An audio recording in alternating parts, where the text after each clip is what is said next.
Hey guys, Matthias with Oxen here. I wanted to give you guys a really quick tutorial as to how you can fine-tune your own LLM using 3 simple steps. We'll be fine-tuning a Phi2 model on some text to SQL data, which is great for having a very intuitive user interface with your databases. Instead of having your users or your employees use database statements, you can just train and fine-tune a model to be able to take natural language and find what data the person's looking for in no time. There'll be 3 simple steps. First, I'll show you how to actually find data on Oxen, how to clone that data onto your local machine. The second step will be the actual code that we use to train the model. I'll show you our results. And I'll also show you where to find it, of course, if you want to replicate our results. And the third step will be how we actually train the model with tool we used, which is a brand new startup, which I'm excited to show you guys. So make sure to stick around to the very end to see it and how it works and how to set up your instance to actually train the model. So if we look here, the founder of Oxen.ai actually put together this repo for you guys. He took a lot of time to clean the data. But basically, we're querying this this model with a natural language question on like how many heads of the departments are older than 56. So this is just to create the table statements that will then allow us to get the database schemas that we're looking for.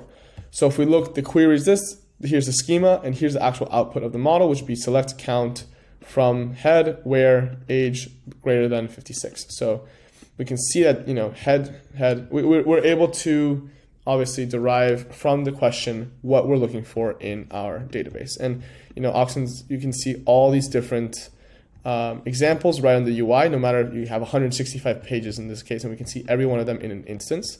We also, if we go here, we can see the different versions of this data. So we're able to see all the iterations that Greg went through to clean this data and to make it where it is now. So if you actually want an older version, you can always download it and take it from there in your own way. So the first thing we're gonna do is actually, this is where he got it. He gives you a link to the original data set, what he did to clean it, and we have actually an evaluation on different models with this data, which is gonna be right here. And all this is, I'll make sure to link in the description if you want access to this data. We have it on Cohere, Llama 2, Open.ai, I think ChatGPT 3.5 or something. I'm not exactly sure, but you guys can all check that out. And yeah, these were all the results trained on this data. But yeah, so the first thing we're going to do is actually clone this repo. And what you need to do is just go up here and click this little button, and just like that, it's copied to your clipboard. All right, so now we actually want to go to where we want to clone this this data, and we just cd, and then we're just going to paste whatever we just copied. Oxen clone.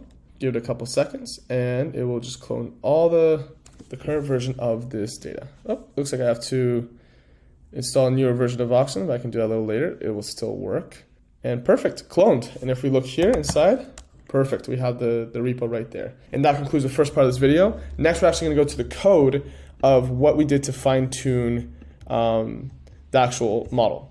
All right, so Brev.dev, we're gonna talk about Brev.dev in 1 second when I actually dive into what we use to train the model. We did not use Google Colab, we actually used a better tool called Brev.dev, but the first thing you actually want to do is set up a Brev.dev account to actually host your code. But the real way that they recommend and we recommend you do it is that you have your own Jupyter Lab or maybe Google Colab for a free GPU at the very beginning to make sure that's actually working and running.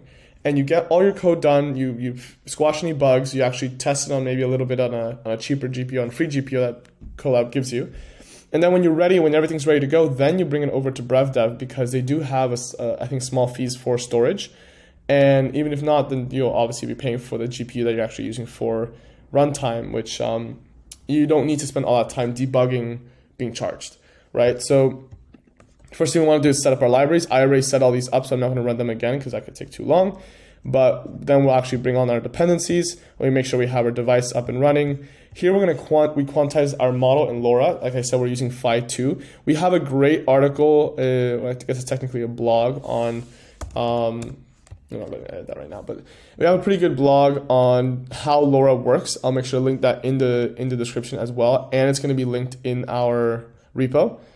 But yeah, we set up the tokenizer. Here we're quantizing the model, and here we're actually configuring LoRa as well. So LoRa basically what it does is that it tries to represent all the parameters or certain parameters with lower ranked matrices, which means it's taking these bigger matrices, these big parameters, and kind of quantizing it and making it smaller.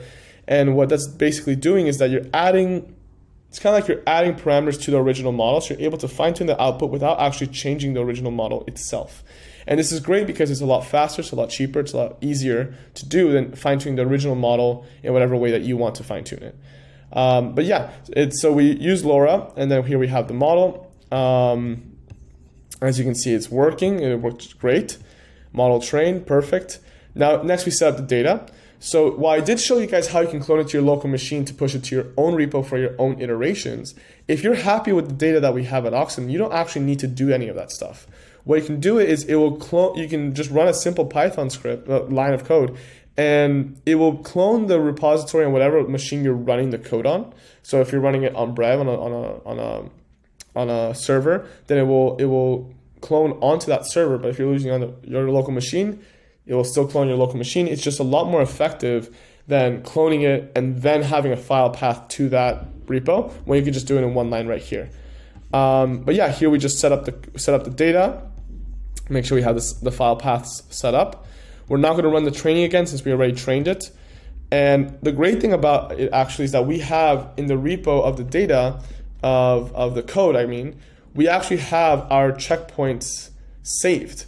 So you guys can just take it from whatever point we were training at, and you can't really do this with Git and GitHub, which is why we exist. It's very easy for us to store our checkpoints on top of the code. You see here's the code, and then here's the checkpoints of where we left training off. And we might take it further, I'm not exactly sure, but if we do, you guys will then have a nice little surprise at a more advanced fine-tuned model. But yeah, so we have the checkpoints here, and we have it linked so that we're able to basically go off where we were. And if we run this, we'll actually be able to see our results. But actually, before we get to our results and how well it did, I want to show you how to set up a quick instance on Brev.dev, so when you actually get this code, you know what to do with it. So once you go to Brev, you'll get to actually this page. Give it 1 second. Yeah, you get to this page and you won't see this at the bottom right here because you won't actually have an instance. It'll give you different ideas of what you want to do, but the first thing you want to do is click New. From there, they give you all these GPUs that you could use. I think they also have some CPUs if you want to use that, but we just use a simple A10G and the smallest one, the cheapest one they had. That's all we really needed. It only took us about a couple hours to train once we got all the bugs good, so it really won't take you that long if you want to train it yourself. Then you give it a name and you deploy. And I'm not going to do that because I don't actually need to do that right now, but deployment can take a couple minutes because it's actually setting up the hardware. And once you get that up and running, then you're going to see this page. You're going to see the exact same page once you click deploy, except it's going to be actually configuring your instance. Once that's done, you'll actually be able to, and build will have you rebuild the instance. So I'm not clicking that because I don't want the whole thing to run again. Once that's done, you're going to click Notebook, and it's going to take you to a Jupyter Lab or a Jupyter Notebook where then you can run your code. And the way you can run your code, again, just like I just showed you with the data, is by just installing Oxen, importing Oxen, and then cloning whatever repo you want to clone. So it literally takes 3 simple lines, 2 seconds for you to have all this here, and the code is ready to go. So you don't actually have to install this on you don't have to have 2 separate steps to clone the repo to your local machine and then and then bring it into the notebook. But yeah, so once we have that done, once we've actually trained it for a couple hours, our results were we were pretty happy with them, which we'll show you in 1 second. Create table, people, the text, the name is going to be a string, the age is an integer, height integer, weight integer. Instructions, find all names with a length of 8 characters, and our answer was select name from people where length name equals 8. We'll be posting every week a fine-tuning video or comparing different models, so make sure to click that subscribe button and like this video if you like what you saw, or if you want to see more of us giving you examples how to fine-tune different models, how to actually use Oxen's tool, and how to, if you have any questions, make sure to reach out, leave a comment, and we'll be very happy to give you guys a call or simply respond with any way we can help. We're here for you guys, and thank you so much for your time.